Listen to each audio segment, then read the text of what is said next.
Eh bien alors, les Marseillais, qu'est-ce qui s'est passé encore? La crise continue du côté de Marseille. Bon, nous, en tant que Parisiens, bien sûr, on savoure. Marseille qui est maintenant quatrième de Ligue 1. Moi, vous le savez, j'ai un pote marseillais à qui je vais envoyer bien évidemment un petit message ce soir. On va kiffer, on va s'insulter, ça va lui insulter, voilà, ça va, il va me répondre en m'insultant. Bref, vous connaissez. En tout cas, Marseille, défaite contre Monaco. C'était un match très très important parce que Monaco était à 3 points de Marseille. Marseille qui était encore troisième, enfin troisième, parce que Lille a gagné ce week-end, 3-0 d'ailleurs, contre Lens. Grosse victoire. Marseille qui est passé maintenant quatrième.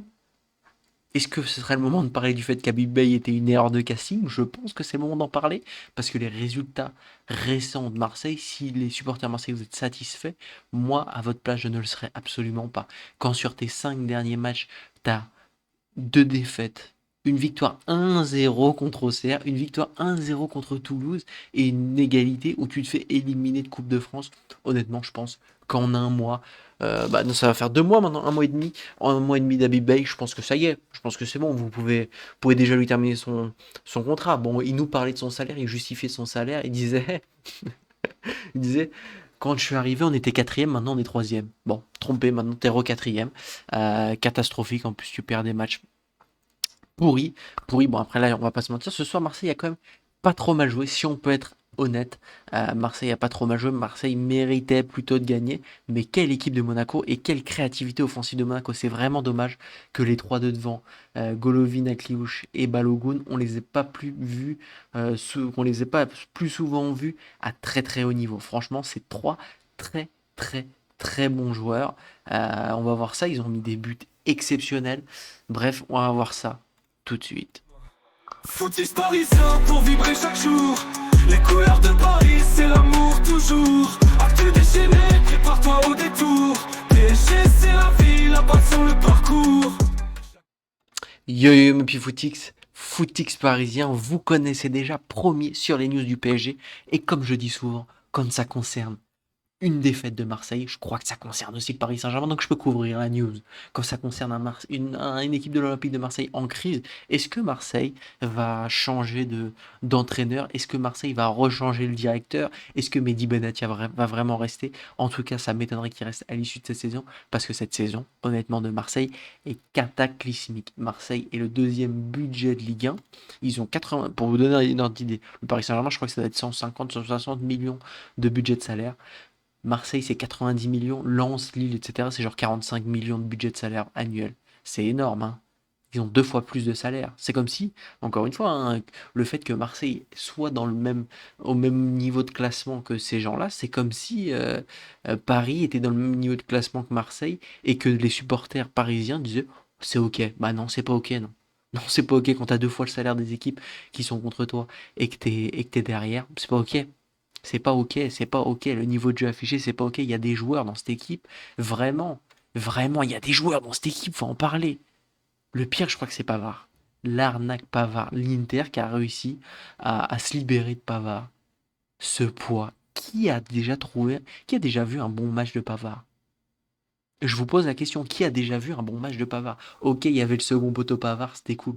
Mais est-ce qu'il s'est pas fait une carrière là-dessus, le frérot? Honnêtement, qui a déjà vu? Et je parle pas d'un match ok. Bon, un match ok, tous les joueurs en font, c'est des professionnels. Je parle d'un très bon match. Un match où tu t'es dit, Pavard, franchement, il a quelque chose. Qui a déjà vu Pavard et s'est dit, il a quelque chose? Qui a recruté ce mec? Qui, qui a lancé ce mec en professionnel? Je veux qu'on connaisse le mec. C'est pas possible, ça. C'est pas possible. En plus, Balerdi, du coup, qui est blessé, à la place, il mène Egan Riley, ça va pas non plus. Balerdi qui te fait une entrée très moyenne également. Nwaneri, on nous l'a annoncé comme la pépite d'Arsenal, machin, premier match contre Lens. Il marque un but, tu dis que ça a été exceptionnel. Depuis, il a rien fait. Depuis, il va retourner à Arsenal tranquillement cet été. On va plus en entendre parler. Je pense qu'Arsenal va réussir. S'ils arrivent à le vendre, Arsenal, je sais pas comment ils vont faire. Parce qu'honnêtement, c'est un joueur, il a rien. C'est un joueur, il a rien. Et dans cette équipe, en fait, tous les joueurs présents sur cette équipe, peut-être Amine Gouiri est pas mal. Amine Gouiri, c'est un très bon joueur de Ligue 1. Je pense même que ça pourrait être un joueur de première ligue. Vous voyez ce que je veux dire? Mais à part si Timothy Weah est pas mal. Peshao, il a un petit truc, mais c'est pas non plus exceptionnel. Aubameyang, va falloir gentiment le mettre à la retraite, le frérot. Ça y est, il doit vous faire combien d'attentats cette année pour que pour vous lâchiez? Franchement, lâchez ce mec, ça y est, il est ok, c'est un grand joueur, une très bonne carrière, exceptionnelle, etc. Mais ça y est, il a 36 ans. Laissez-le, laissez-le, laissez-le tranquille. Laissez ce mec tranquille. Et aussi, il va falloir parler de Geronimo Rulli. Il va falloir en parler. Je suis désolé parce que l'année dernière, les Marseillais, vous nous disiez que c'était le meilleur gardien du monde. Je sais pas si vous trouvez, enfin le meilleur gardien de France, pardon, de Ligue 1.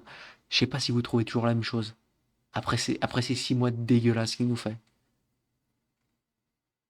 Et le pire, hein, c'est que t'as du talent dans cette équipe. Timothy Weah, je pense que ça peut être un top joueur dans un bon environnement. Gouiri, c'est un top joueur dans un bon environnement. Traoré, c'est un top joueur dans un bon environnement. Timber, c'est un top joueur dans un bon environnement. Mais l'environnement de Marseille, il est pourri de A à Z. En fait, c'est ça la vérité. Les supporters sont en train de détruire ce club. Et enfin, après, je sais pas s'ils ont vraiment besoin des supporters pour ça. Mais bref, en tout cas, Marseille passe quatrième du classement.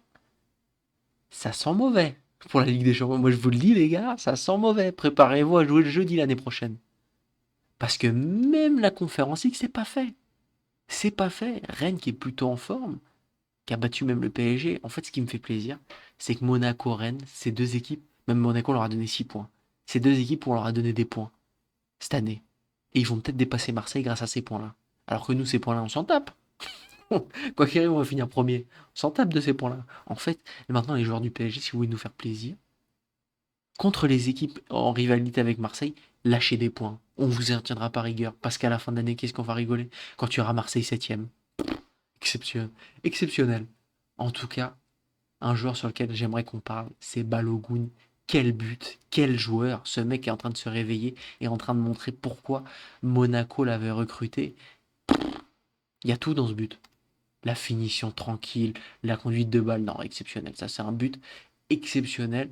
Et aussi, l'autre but de Golovin. Pareil. En fait, les trois devant, c'est très, très, très fort, hein. Les trois devant, c'est très, très fort. Et tu comprends finalement pourquoi le Paris Saint-Germain a eu du mal, relativement, contre Monaco. C'est une équipe assez complète. Honnêtement, moi, je trouve que c'est plutôt une bonne équipe de Monaco. Il va aussi falloir qu'on parle de Paul Pogba. La douille Paul Pogba. 30 minutes. Vous imaginez? Bon, voilà, je suis un mec, moi, j'aime bien regarder les chiffres. Il touche 4 millions à Monaco. Il a joué 30 minutes cette saison. Avec tout le respect. Avec tout le respect. Tout le respect. Qui travaille 30 minutes pour 4 millions d'euros. Bon, après, je sais qu'il y a une histoire d'image, etc. Vous voyez ce que je veux dire. Il vend pas que, voilà, il vend son nom aussi, etc. Il a peut-être vendu des maillots, mais qui achète des maillots de Monaco déjà. Faut en parler, ça, qui achète des maillots de Monaco. Bon, en tout cas, les supporters de Marseille, qui au moins sont lucides. 2-0, j'en suis sûr désormais. Bon, ça c'était au moment du 1-0. On finira pas troisième et même pas quatrième ou cinquième d'ici mai. Adios la Ligue des Champions. Compromis pour l'Europa League. Ce sera soit la conférence, soit rien du tout. Oui, oui. Oui, oui. Je pense que c'est ce qui va se passer. Et on va kiffer. En tout cas, nouvelle défaite de Marseille, histoire de nous mettre le sourire. On espère que la semaine va bien se dérouler avec le match du PSG contre Liverpool. En attendant Marseille, ça sera à la semaine prochaine, vu que vous êtes éliminé des compétitions européennes. D'ailleurs, je voulais vous remercier. On a dépassé les 300 abonnés. C'est un truc de fou pour moi. Merci à tous les gars. Également, n'hésitez pas à liker, partager et vous abonner. Ça me fait toujours plaisir. Commentez aussi. Ceux qui sont toujours là, qui m'ont écouté jusqu'au bout. Parce que vous voyez, quand on est sur YouTube, on a l'impression un peu de parler solo, parfois. Moi, jusqu'à là, vous ne savez pas, je suis tout seul dans ma chambre, hein. Je discute, je suis tout seul dans ma chambre. Bon, si vous êtes là, vous commentez juste l'OM est nul. Juste vous commentez l'OM est nul, comme ça je saurai que vous êtes jusque là. Allez, merci les gars. Bon allez, bonne journée les gars, et ciao ciao.